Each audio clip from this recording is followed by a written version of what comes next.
Well, folks, I believe it was Winston Churchill who one time said,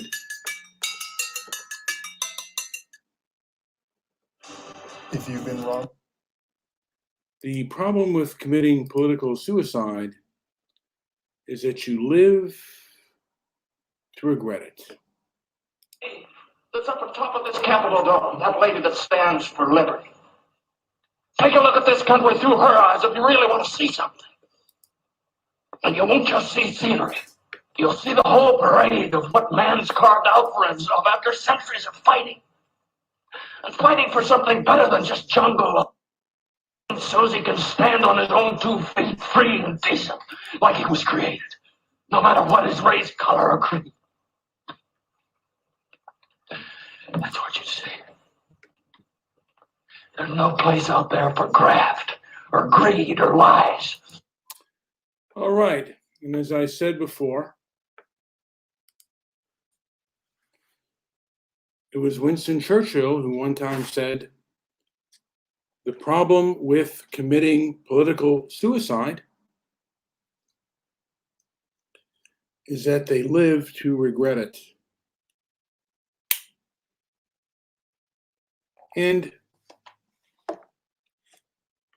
perhaps that's not always the case, and maybe Liz Cheney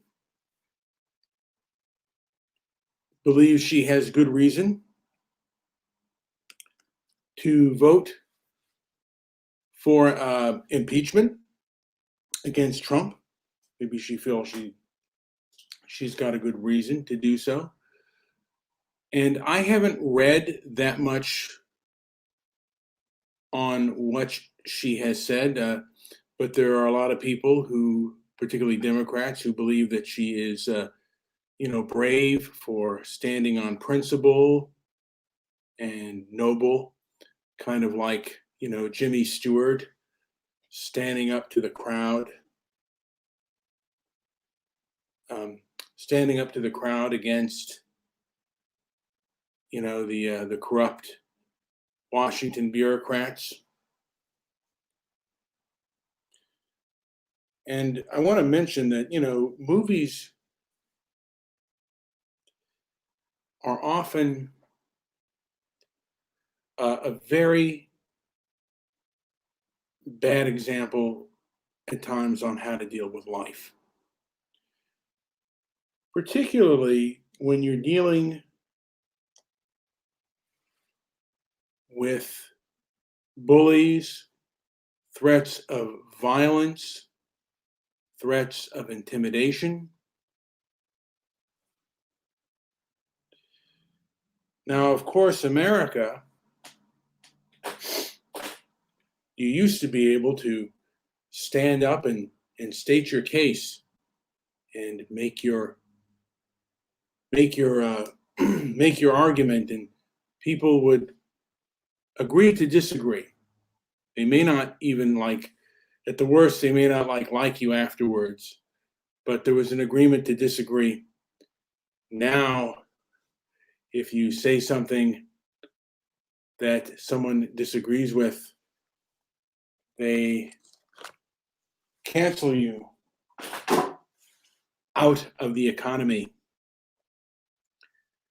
They make you kind of, I don't want to say wish you'd never been born, but they try to get your employers to fire you, and any future employees, they also want to attack that as well.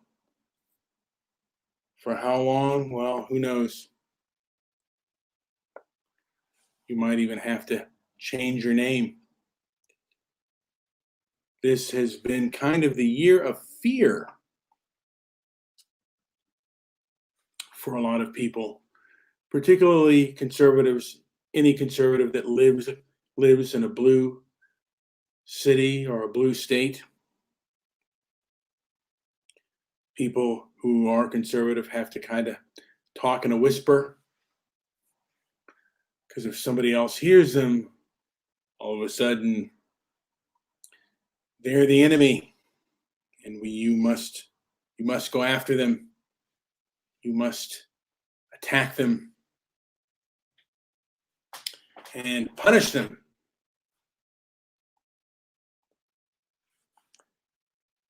So again, but Liz Cheney, she's supposed to be brave and standing on principle. Now, she certainly probably will lose her seat in the House, but maybe she doesn't regret anything. It would have been nice, perhaps, had she at least tried to communicate with her constituents and other legal scholars.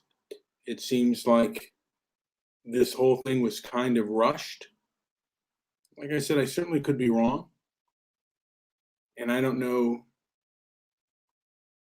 the evidence, or at least all of the evidence out there, and what the law is on inciting violence or inciting a riot.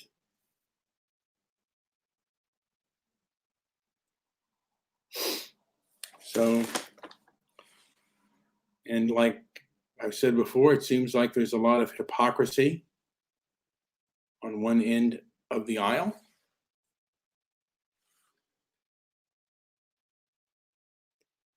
And a lot of executive orders have been signed, particularly the one dealing with the, the Keystone Pipeline has now been finite, and what else? And then he reassigned critical race theory. You know, I was just listening to a few podcasts, and someone one time said regarding critical race theory, it should be kind of, the thing is, it seems like it's making it more complex for people to be good and do what's right. It's making all these interesting kind of things you have to study on that are really complex kind of issues.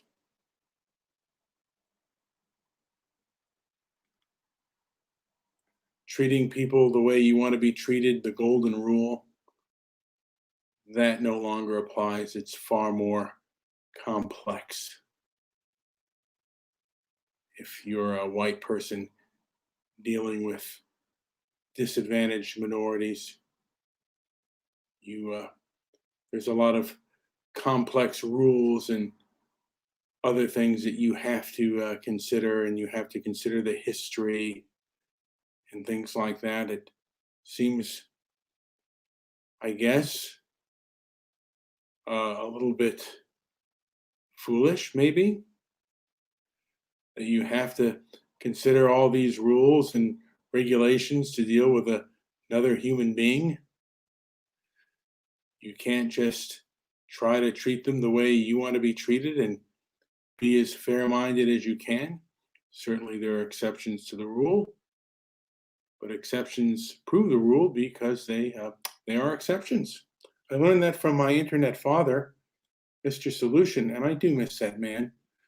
My own father, my biological, is no longer with us. Same with my biological mother. And I certainly would like to hear from my internet father.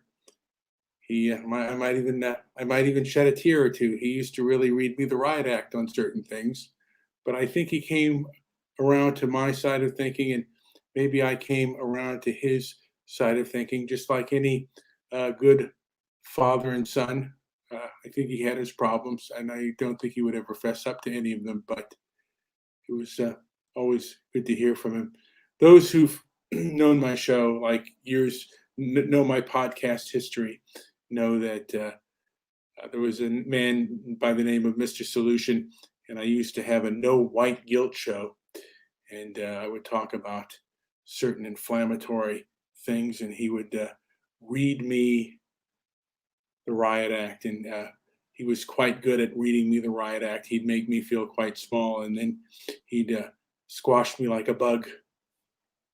So that's what we have there. So again, this is just more of a curious kind of thing. I wonder if Liz Cheney is going to regret making the decision to vote to impeach Trump. I don't know how she's going to feel, but I know that I'm almost certain, and I certainly have been wrong about my predictions in the past, but she lives in a very Republican and very Trump-favored district that, yeah, she's probably going to get it. And we're coming more and more clear that there are people out there that don't necessarily want you to speak or talk. The left is extraordinarily powerful, and anyone who sides with the left is not going to be seen very favorable since they really pulled the rug out from a lot of people, and they've kind of been rather dismissive and very happy in the demise of certain platforms, because of course these are platforms for what they believe to be terrorists and awful people. So they are very gleeful and very happy. And I don't think the other side, I don't think that the people who sided with these leftists kind of get or understand how cruel and vindictive these leftists are. And I'm not saying that conservatives weren't. They certainly gloated and cheered in 2016 when Trump won, and there were liberal tears, and they mocked their crying because they were out in the street blubbering and boo-hooing. And people have been doing the same now. And they've really crushed them because they've basically taken away their voice. And now I have Susie, and she asks, "Why do I do this?" Well, why not? And now I'm told that I'm destroying my channel. This is one of the individuals who I guess she doesn't like what I say or what I do, and that's fine. People are welcome to their opinion, but it is what it is. I don't think, like I said before, I don't think that Liz Cheney, Representative Liz Cheney of South Dakota, father of Dick Cheney, is really going to, when she comes up for re-election, she's going to make her seat. I think she's going to absolutely be totally devastated. And maybe she'll get on one of the podcast, like on one of the major networks, as a conservative pundit. That's the only thing that I think she may be able to hope for as far as employment is concerned, because I think the Republican Party is not going to have her. Anyway, this has been Brian with Transparency and Merit. Like and subscribe if you enjoy this, and leave a comment down below. Thanks for listening.